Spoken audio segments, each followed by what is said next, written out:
everyone. Welcome back to the Australian Rotary Health podcast called The Research Behind Lift the Lid.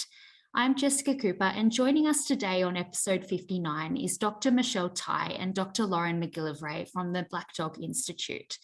Michelle was awarded an Australian Rotary Health research grant from 2020 to 2021 for a project called the Lifeboy app, a randomised controlled trial of an M-Health intervention to help young people manage suicidal thoughts. Michelle and Lauren have both been working on the Lifeboy app intervention since 2018. So thanks, Michelle and Lauren, for joining the podcast today. How are you both going? Yeah, really good. Thanks for having us along as well. Well, thanks so much, Jessica. Yeah, well, that's good to hear. So suicide is a very important issue in our community that research such as both of yours is aiming to address. And your focus has been particularly on young people. Can you tell us why it's important to focus on young people in suicide prevention research? Yeah, sure. I'll take this one. So we do need suicide prevention efforts specifically targeted to young people because suicide is the leading cause of death in young Australians aged 15 to 24 years. And that unfortunate statistic has been around for many years. We also know that adolescents and young adults have the highest rates of hospital presenting self-harm in Australia relative to any other age group. And on top of all that, around 1 in 5 young people experience suicidal ideation or suicidal thoughts. Recently, we know that the COVID pandemic has had some adverse impacts for young people, particularly around hospital presenting self-harm. So rates of presentations have more than doubled since the start of the pandemic. And unfortunately, we've seen some of the largest increases in young females aged 13 to 17.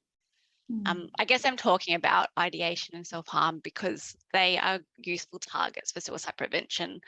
We know that both of those increase the risk of suicide death by around 2-fold. So if we can, I guess, intervene effectively in those kind of antecedent behaviours, then we have this good opportunity to save lives. And just, I guess, in terms of this project, we know that in young people, mental illness and mental disorder tend to kind of onset and escalate during adolescence. And that really kind of coincides with that peak period for intentional self-harm and for suicidal ideation. A lot of, I guess, interventional research historically has focused on the treatment and prevention of specific mental health disorders, particularly depression and anxiety. But more and more, we know that if we want to impact and reduce suicidal thoughts and behaviours specifically, then we really need interventions that are, I guess, purpose designed to treat those the kind of core processes and the mechanisms that kind of underpin suicidal thoughts and behaviours. So things like really poor or low distress tolerance and poor emotional regulation. So making, I guess, treatment available on digital devices, like smartphones or computers, can really help to reduce the severity of suicidal thoughts. A lot of that evidence is for adults, so I guess there are a few knowledge gaps around young people and how sort of digital interventions can work for them, and that's where our project comes in. So it really is designed to address some gaps in the kind of availability of well-designed and rigorously tested interventions for young people in the digital space, because we know that young people are really willing to engage with technology for kind of mental health and wellbeing purposes. Yeah, such an important area, and so much. It's good that you're addressing that gap there. And your research project is looking specifically at the effectiveness of a smartphone app called Lifeboy. So that's really just to help people manage their suicidal thoughts. Could you talk us through what a young person can expect if they decide to use this app? Sure, I'll go through this one. So Lifeboy is a brief self-guided app. It contains 7 modules, and that's where the main learning content's delivered. Each module takes about 5 to 10 minutes to complete, but it's designed so that young people can go back and repeat activities again and again. So a young person learns, they can expect to learn various skills and strategies via interactive features in the app, most of which are based on dialectical behaviour therapy. So these skills are things such as the self-soothing, distress tolerance, and emotion regulation. So the app also contains a toolbox, and this has distraction techniques and shortcuts to distress management tools. There's also a mood tracker where the young person can record their mood and associated behaviours to observe any patterns in the weeks and months that they use it.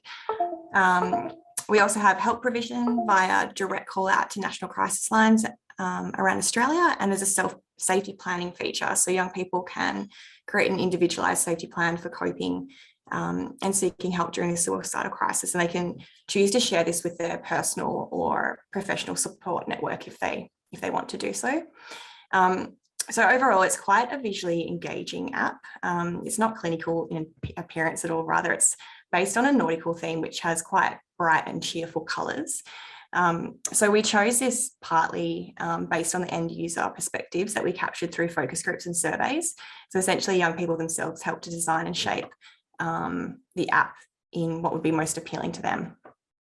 Yeah. Well, it definitely sounds like a very comprehensive app, and something that would be really interesting to young people. So yeah, that sounds really great. And I also noticed that you mentioned dialectical behavioral therapy, and that was sort of the main some of the principles from that you've been using in the app.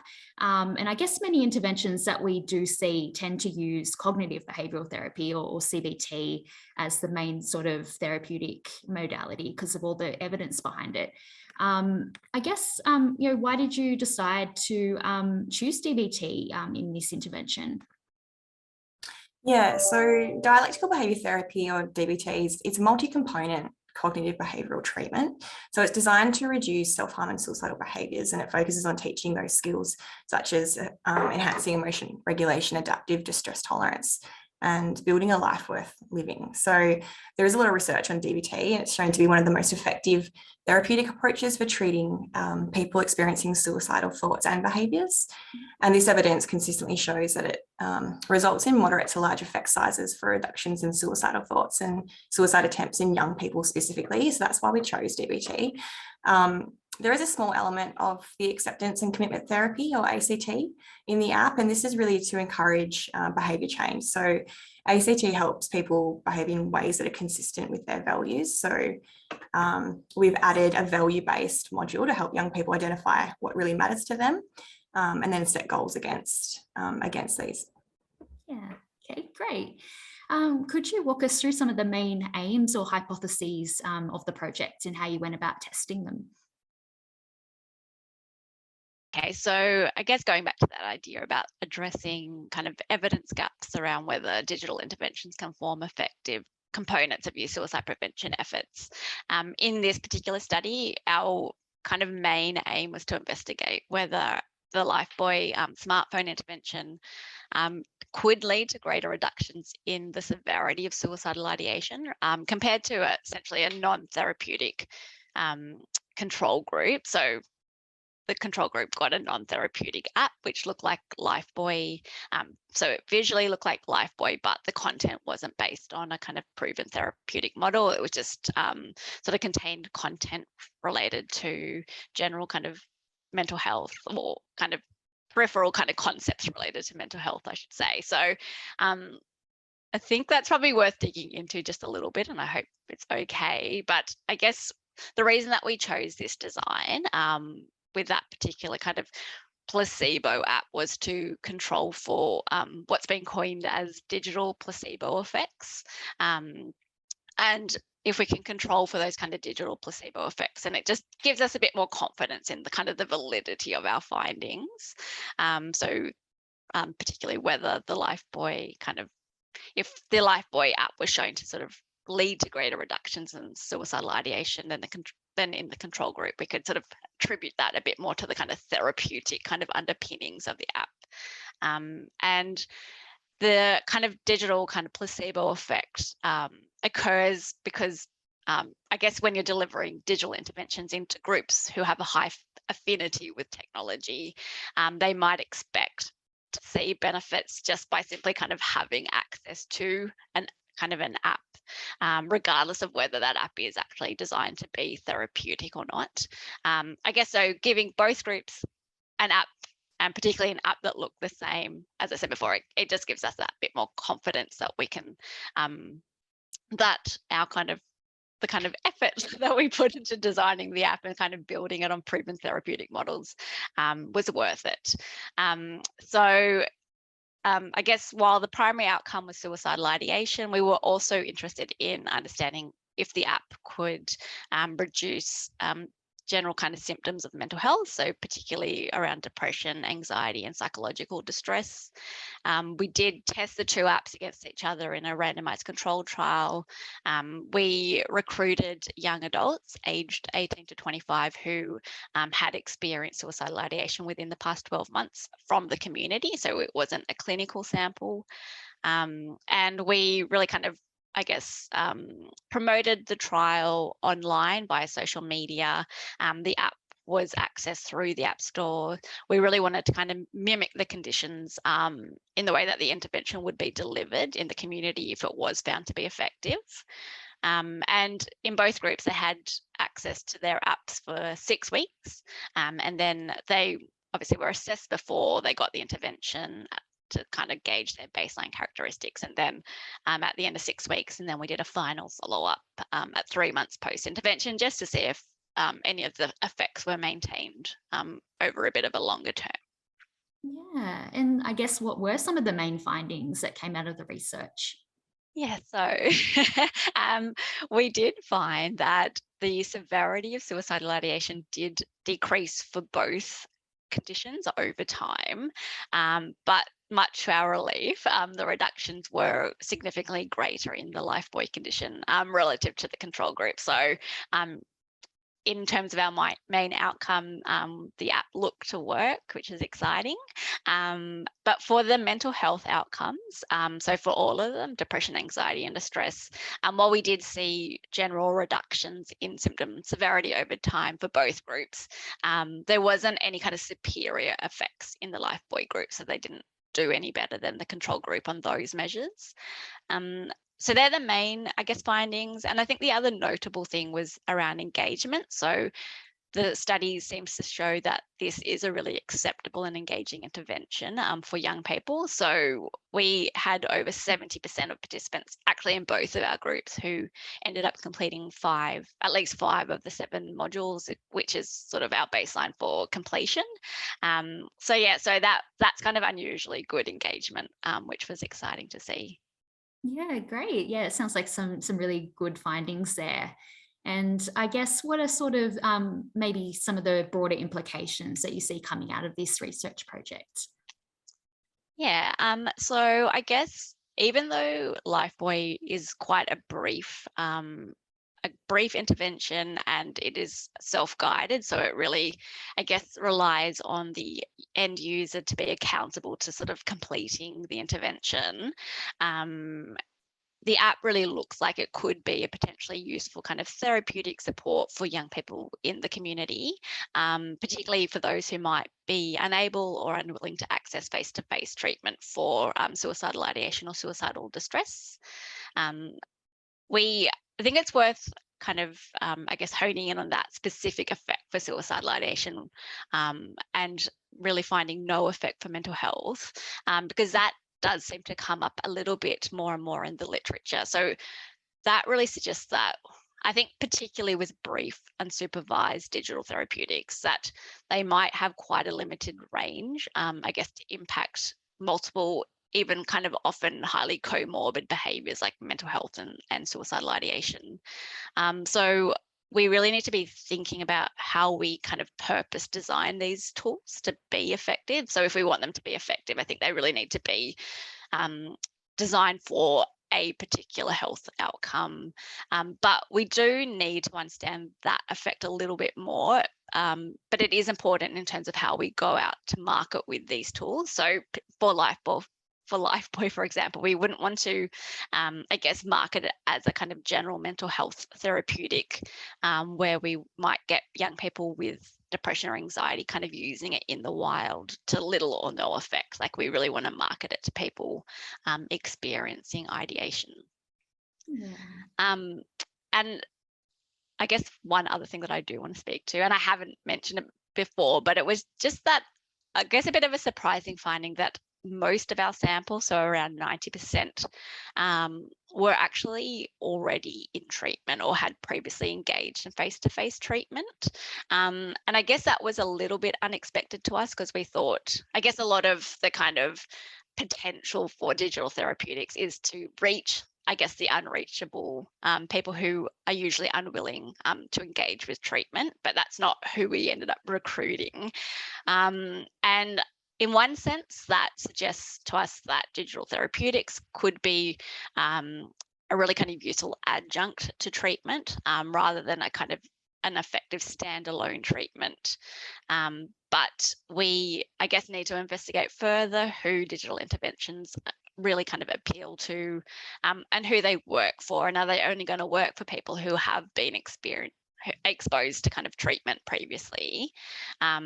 We also need to understand the barriers to why people who haven't sought help previously are still kind of reluctant to engage with digital therapeutics. And again, all of that information is really kind of critical to understanding how we translate these into the real world. What settings should we target, and kind of how do we kind of market these to kind of reach those who can really benefit from them? Yeah, well, it sounds like there's, a lot of research questions that have come up for you. And I guess I'm wondering what's next for the app, and is there any other further research in the works currently? So following the trial that Michelle just ran through, the app's actually undergone some redevelopment based on findings from interviews with Lifeboy participants, as well as we recruited 3 youth advisors with the lived experience of suicide to help. And mostly this has really led to expanded content and the addition of some new features in the app, such as more tracking features.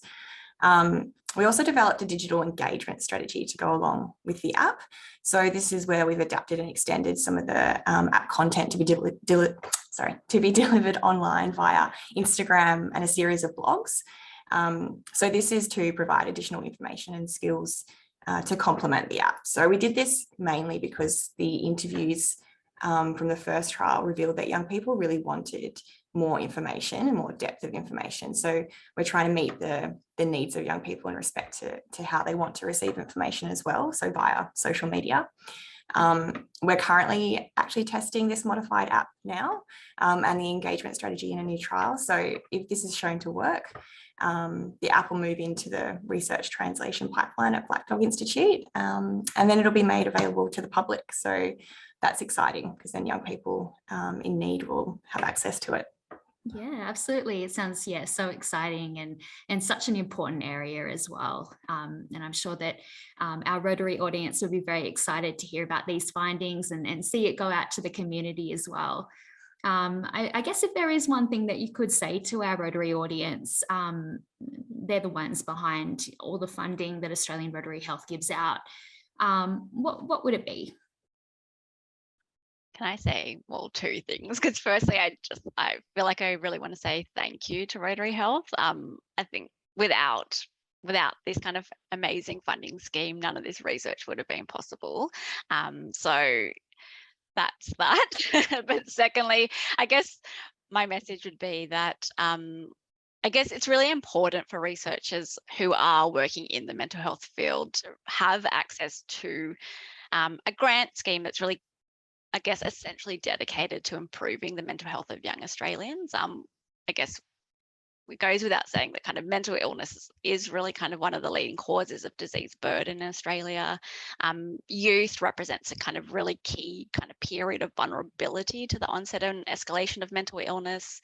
So being able to kind of intervene effectively during childhood and adolescence is critical to the prevention of morbidity and mortality outcomes. And research is really kind of one of the key solutions to kind of managing that kind of escalating burden of mental health. But unfortunately, it is an area that kind of can be quite often overlooked in medical research funding schemes.